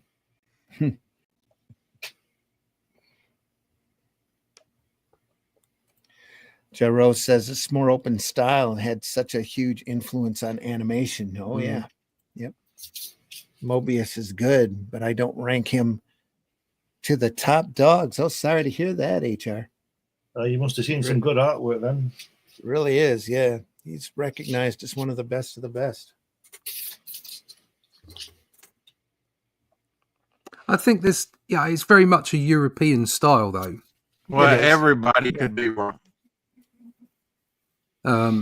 So it's where your, I suppose it's could be where your wrong. tastes lie, rather than sort of a strictly sort of who's good and who isn't. We all know that it's so much of this is about taste.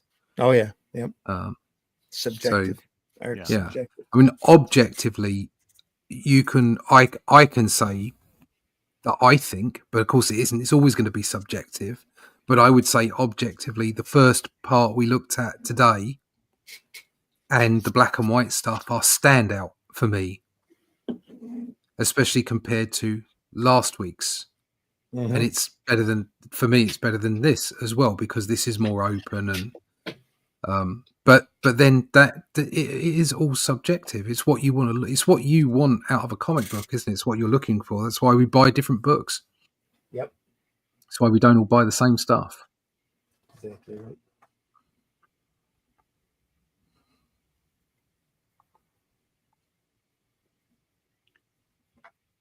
What if he did Prince Valiant? Probably look like that.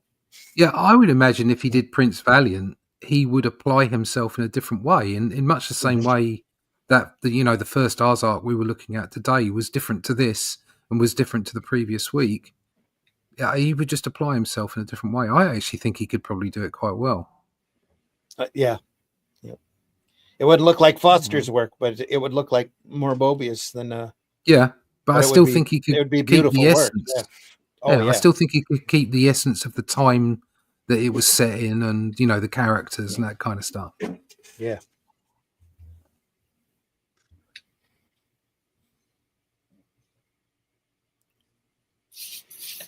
So he is near, but not in that league.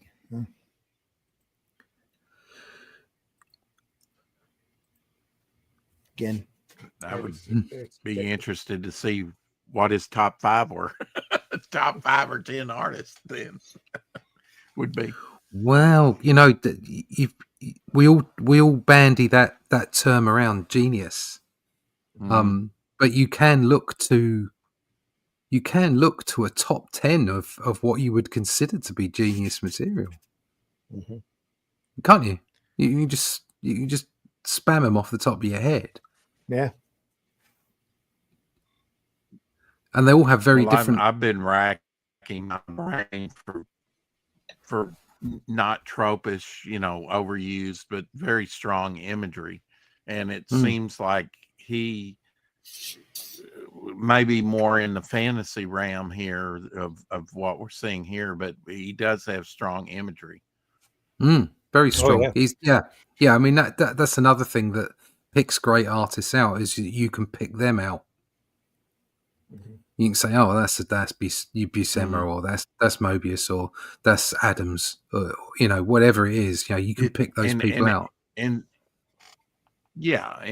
does it stick with you too? I mean, you keep coming back to it, Yeah, because it has made such an impression. That guy looks like Obi-Wan Kenobi there, doesn't he, in the center? Mm. Yeah, you got a little Star Wars in there. You can Or- strike me down. There can be only one. Oh, different film. Yep. Different film. Yeah, different film. Yeah, Cthulhu. Highlander. Not to be confused with Cthulhu in any way, shape, or form, or any trademarks. Thank you very No, much. That's when you want to say Cthulhu, but you sneeze. Yeah. Cthulhu. Yeah, sorry. That would be that would be a Chulu. Cthulhu.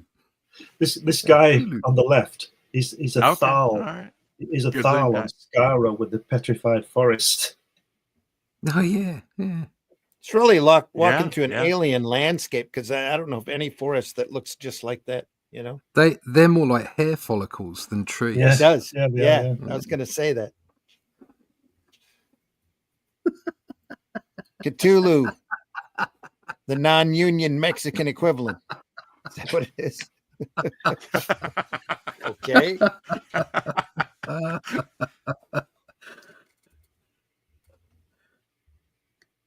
Kirby, Toth, Toby, Buscema's, Miller. Yeah, exactly. Everyone's got their own. Yeah, they do. Yeah, Manola. Yeah. Such variety of work. Is that See- Kissinger see- there doing that left-handed Yeah. handshake? Yeah, weird.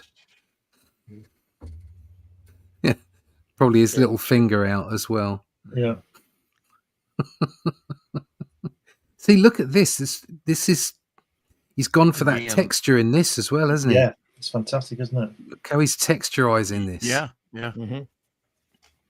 Those doors, they're not flat. Well, I mean, look They're at not the just third like a few panel there. flecks. Just him going down the hallway, the Mm. lighting. Yeah. But look, I would say those doors on the right hand side, they're not just, they're just flat Mhm. doors, as in they're one particular material. And where he was, in some of his other stylings, he was keeping it simple and just putting a few flecks on the wall to give the impression of it being stone. This has Right. got dimples and impressions and cracks. Just beautifully done. It Beautifully looks rendered. forged, doesn't it? It looks real. Yeah. Yeah. Looks like it's got a real Mhm. texture to it. And Yeah. the door, And not Floor here. Yeah, not real from a perspective of photo realistic, but real from a perspective of Right. it's got three dimensionality to it. It's got that it's believable. It draws you in. You can see the weight of it. Look at the way they're pushing on the doors. You can feel the weight of the material. It's brilliant. Mm-hmm.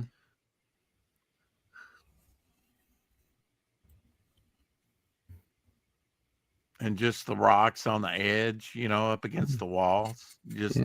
add And then to that. once again, we Yeah, talk the about his transition. range Yeah. and how those characters on the top left are caricatures. Mm-hmm. They're not Yeah. realistic Political per se. caricatures. They're caricatures. So Mhm. he's got that same cartooning that we were talking about last week, along with this fantastic rendering, and then the anatomy, the gesture that's going on in that top right panel, especially the guy at the desk where he's just slightly leaning to the right there or to our left. Mhm. That's just really good. Mm-hmm. So much to enjoy in his Yeah. work. that top panel there looks a lot like Serpieri and Druna style. I don't know if you've seen those books, and we can't show them here because they're basically pornographic. But if you look at the artwork, it's the old Playboy thing. But if you look at the artwork, it's really good. Yeah. Oh, sorry. Wow, look at that. Yeah, definitely. I mean, the photography and the writing in Playboy was what you went for. Of course, yeah. Yeah, But if you look that's all you picked it up for. Yeah. If you look at It's Druna, just got great editorial. You bought it for the articles. Yes. That's crazy. Look at that. It's all stipple work. Yeah. I don't even know what that is. I think it's running away from us, Yeah. and that's its tail. I think they're shooting at it right here and hit it in the head. I think Oh, it's that's running what that is. towards Ooh. us as they're shooting at it. I thought that was its tail and it was There it running is. away from us. Yeah. You're probably That's right. weird, isn't it? Yeah, yeah. I've changed my mind. You're Yeah. right. I was thinking that was. I was thinking that was. It's one of those crazy pictures that you can't have to stare at it for half an hour. Yeah, the epilogue reads, thus, with a total disregard for justice and the sanctity of wildlife, our presidents butcher helpless, sacred animals. Oh, Lord, how long will these crimes remain unpunished? So that almost looks like Corbin's work, though, doesn't it? When you look at it over the screen. Yeah. Mm-hmm. It's all lines. It's no airbrush to this at all. Great lighting in it. Yeah. Yeah, beautiful. But just the vantage point that you're behind the animal and they're in the background. It's what a choice. That here's your cosmic cube again. Mm-hmm. Yeah. One last So- Arzach as we go out the door. Yeah. That on the right, that's got such a sort of a 70s heavy metal wizards kind of feel to it. Yeah. Mm-hmm. Brilliant face in the middle there. Look at the lighting underneath the pterodactyl from the cube. Yeah. Mhm. Oh, the little shades of red. Yeah, God. Says the Nixon influence here. Yeah. And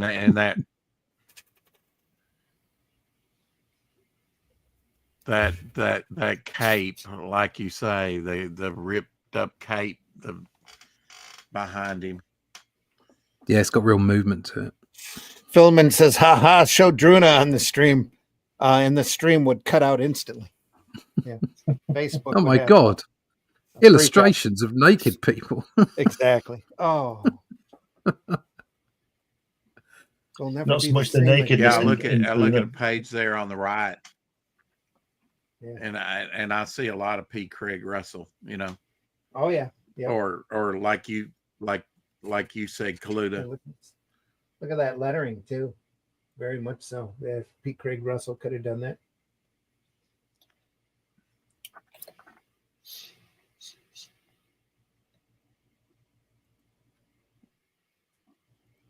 Nice crab. Wow, like that crab creature.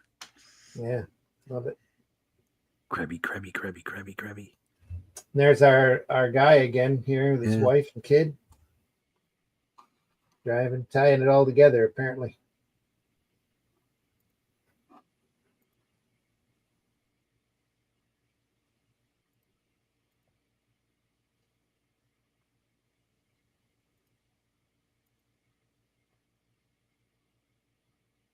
From the time I purchased them from the great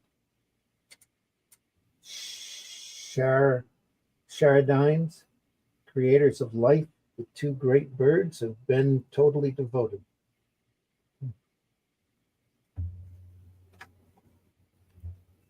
So obviously, this is going to look a lot different in French, right? Yeah, probably. I don't know. Probably not much.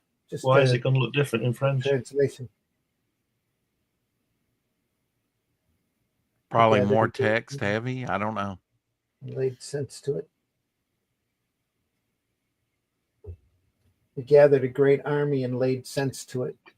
In the end, Elaine fulfilled Char Limpada's dream and freed the red stone. And one more goddess's name was added to the tablets of Zamurid. All right. So it's a happy ending. It's a happy ending. It's good. It seems like a waste to not print on the inside back cover. Something. Oh, yeah. There we are, folks. Mobius 2, Cool. Arzach. So glad you stopped by today and took a look at this book with us. Hope you enjoyed it as much as we did. Phil says, well, to be fair, it's pretty explicit, not just naked, LOL. Yeah. Yeah, I've got a beautiful book, hardback. I was going to show everybody of Art Spiegelman's work that's got a variety of his material from Raw, but there's multiple pages in there that I'm sure Facebook and YouTube would find outside of their community standards. So we won't be looking at that book. Yeah. We won't be looking. We won't be looking at that on here. No. MOEBIUS 2 next week. We'll do MOEBIUS 3 if we want. Airtight Garage. Yeah, definitely. Woohoo. That's what we'll do. This Sunday, though, you're in for a real treat. We're going to take a slight change of pace, and we're going to look at a coloring book. Believe it or not. Have you colored it? Oh, No, I haven't. I bought it from Ollie's at an incredibly inexpensive price. Is this a virgin coloring book? Very good. Yes. The Ooh, look at DC that. coloring book ooh. Bruce Timm. featuring the great work, near iconic, I would say, if not classic, downright classic, the early Harlequin stories in comic book form, in black and white. The great. That's Paul great. Dini Look at and that Bruce Batman Timm. there. Look at that. Look at that. That's superb. More greatness to come. Mad Love. Featuring Harley Quinn. There's a couple of other stories in the back. All in black and white, which I thought would be interesting to take a look at as opposed to the comics, the color comics. HR says, I put MOEBIUS in the 10 to 15 range of important comic artists. Okay. That's We fair. all have our favorites. So stop back by then, folks. Sunday Funnies, 9 a.m. Eastern. We'll go through Mad Love and a couple other stories by artwork by the great Bruce Timm. Fantastic stuff, especially if you've never seen it in black and white. You're in for a real treat. And it's kind of funny they left that open for a coloring book. I've got another one, another coloring book as well. Said doing a long reach that I bought at the same time. That's Scotty Young Marvel stuff for kids to color. Okay. They like that. Yeah. We could look through that sometimes too. And like I said, I bought that real expensively at Ollie's. If you can see that, that's $1.99. Yeah, it's worth that. So I Shoot, think yeah. this was like $2 or $3, but it's that's- it's great material. We'll look at Mad Love next week, folks. The artwork of Bruce Timm. So stop back on Sunday. Next week, we'll here on Sunday or Comics by Night, we'll take a look at the Airtight Garage by MOEBIUS. Great stuff as well. Want to thank everybody for stopping by. Deeply appreciate you being here. Rex, tell folks how they can find your work. Oh, they can find my work daily on the 4 o'clock shadow. We're having Mike Barron on today talking about Excellent. his project Leviathan, which is Sherlock Holmes and crossed over with in a story with Captain Nemo. Artwork by Richard Bond. On daily, 4 o'clock Central on YouTube.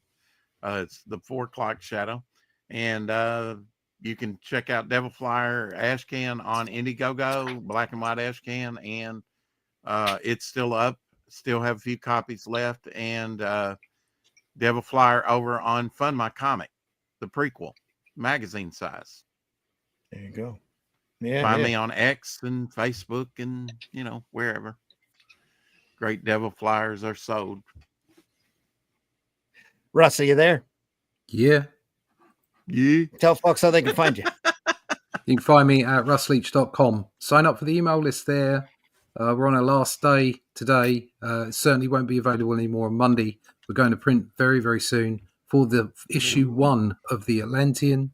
You can still pick that up just in this last 24 hours or so while it's in demand. It will be switched off very soon because we are going to print, and you should receive your book hopefully by the end of November. So it's turning around really quick. We're already starting on issue 2. and things are going really well. So check that out. Go to russleach.com, sign up for the email list, or just go straight over to the Atlantean one at Fund My Comic. That's this weekend's project for me, is getting that script into your hands. So. Oh, yeah. Glenn, tell folks how they can find you. They can find me on this program on Fridays and Randy's show on Sunday. You can find all my work, or most of my work, or on Amazon. All my books there. I've got 12 books in print. Facebook, usual places, Instagram, whatever they're called. I don't really use them a lot, but I'm there somewhere. But mainly get my work on Amazon and check it out. Great. And folks, I've been your host, Randy Zimmerman. We're really glad that you stopped by whenever you stop by. We know that the majority of our viewership pops in afterwards, because who here in the States wants to get up at 5 o'clock in the morning to do this kind of thing? You'd have to be crazy, right? Anyway, deeply appreciate everybody stopping by, or even at, what was it, 4 in the morning. Rex, it's probably past your bedtime. No? Yeah, I haven't been to bed all night, so Yeah. Artist hours, folks. We love it. That's something. We love it. We love this. We love what we're doing here. We don't get paid. This program is not monetized, and we do it because we love it. We're inspired by it. This is our livelihood. This is in our blood, doing sequential art, and we love looking at examples by the best of the best. And if you have somebody that you'd like for us to take a look at, feel free to drop us a line in the chat wherever you watch this program at, and let us know what you'd like for us to look over. But check over our archives first, because we've looked at a lot of great artwork already. We've been doing this for about 1.5 years now, I think maybe 2 years.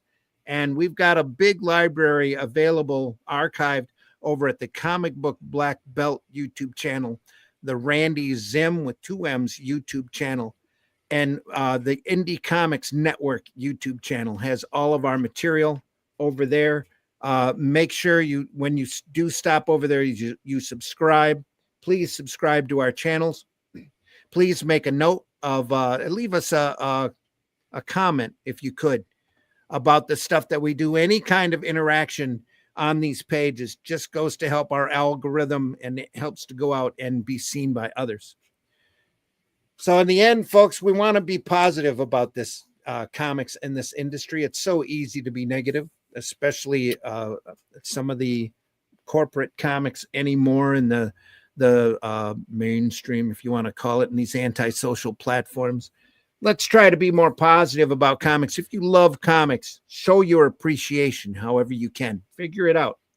Give comics away as gifts. Philman X says, I'd love to see an overview of Simon Bisley's work. Oh, that would be good too. I don't have a lot of that. I've got some Slain. The only one. I might be able to dig up some of the Lobo issues pretty I've got easily. Some Slain and some ABC Warriors. ABC Warriors I've got. Yeah. Yep. Well, I have to do that, film sometime real soon. So we just spent a week, or a month, I should say, going through Rogue Trooper, and we've done Halo Jones in the past, a little bit of Dread. So Brian Boland's Dread collection we did a couple of months back. So anyway, folks, again, thanks for stopping by. Let your friends know that we're here. If you enjoyed this program, we hope you had a great time, as much fun as we did looking at this phenomenal artwork. Stop by Sunday Funnies at 9 a.m. We'll go through that Mad Love book. And we also do this on Sunday Funnies at 9 a.m. We've been going through a lot of stuff over there as well. And you can find those at the previously mentioned channels. So swing by and take a look, enjoy, and drop a comment, drop a like, drop a dislike if you have to. Any type of interaction that you have with us just goes to help our algorithms. Phil says, have a great day. Thank you so much. This is HR says, yes, ABC Warriors, a real gem. It is. Some beautiful, beautiful, beautiful artwork out there from all over the world. We like to take a good look at all of that stuff. So if you have any suggestions, again, let us know. Get a chance. Go visit your local retailer. Go to fundmycomic.com. Take a look at those great, great campaigns going on over there. You'll find Hatch over there. You'll find the Atlantean one. There's a few other campaigns that have just started up within the last couple of days that are pulling in a lot of attention. And we hope that you can go over there. This is Fund My Comic is a platform for crowdfunding campaigns. So you're not going to find the latest electronic device or people begging you money for a movie or whatever. This is comics and comics related stuff. Fundmycomic.com. Go over there and take a look, folks. Go to your local retailer, visit those boxes closest to the floor. Those old black and white magazines have got some great artwork waiting to be discovered by you if you haven't done so already. If you're stuck and you're depressed, go back and read those comics that you loved as a kid that you've still got in your collection. Go out and dust off that long box and go through it. There's some great stuff out there. Remind yourself why this industry is so important and this art form is so great. That's why we're here. Part of the reason why we're here. We're glad you're here as well. I guess we'll see you on the next one. Anything else we should say? Buy alternative and independent comics, especially ours. Devil Flyer also over on Fund My Comic. And The Fool is still up there as well. If you want to get it there, or you can buy my stuff over at aerocomics.store. Go over there and take a look. It's not just my stuff. There's a lot of other great Aero comics over there as well. Hybrid, Soul Tack. Yep. AR13L, hopefully, if that thing ever gets out to folks, there's Cash grab number 2 now over there. It's over at Fund My Comic as well. Yeah. Cecil's book. Alberto Gracia. Can't say that I'm familiar. Leonard Starr, I know. Mary Perkins on stage. There we are. We've looked at some comic strips in the past. Great stuff. Got a collection of Al Williamson Star Wars comic strips we'll have to look at sometime real soon. So a lot of stuff coming up, folks. I just went through my bookcase yesterday and pulled out a bunch of things that we'll be looking at over the next couple of weeks. I can tell you Mike Grell's John Sable, I think, deserves a look. What else did I've got a great retrospective of Jerry Robinson and his work that we can take a look at. The Bill Everett episode that we did seemed pretty well received. So we'll go through a few more of these great old-time artists and take a look at their work, not just in comics, but also in the commercial art fields or wherever else they landed. Jens is back. Jens, how are you? We're just getting ready to go. Hello. Anything you want to say as we walk out the door? Outside of Are we done? We're leaving. It's all over. We are done. Thanks for stopping in just to say goodbye. Yeah. Hello, we must be going. Oh, no. Take care, folks. I'm going to bed. Ran across a great old advertisement from a department store chain that's probably not around anymore. I know they're in bankruptcy, at least. That I thought the commercial was so funny I had to share it. So we'll do that as we go out the door. In the meantime, folks, we'll see you on the next one. Take care. Thanks again for stopping by. Deeply appreciate being here. Thanks everybody for being part of the panel, being part of the chat. Deeply appreciate your participation. So we'll see everybody soon. Take care. Yum, yum. Eat them up. Ship my pants? Right here? Ship my pants? You're kidding. You can ship your pants right here. You hear that? I can ship my pants for free. Wow. I just may ship my pants. Yeah, ship your pants. Billy, you can ship your pants too. I can't wait to ship my pants, Dad. I just shipped my pants, and it's very convenient. Very convenient. I just shipped my drawers. I just shipped my nightie. I just shipped my bed. If you can't find what you're looking for in store, we'll find it at Kmart.com right now and ship it to you for free. Smell this shoe. Excuse me? Taste the biscuit. Taste the goodness.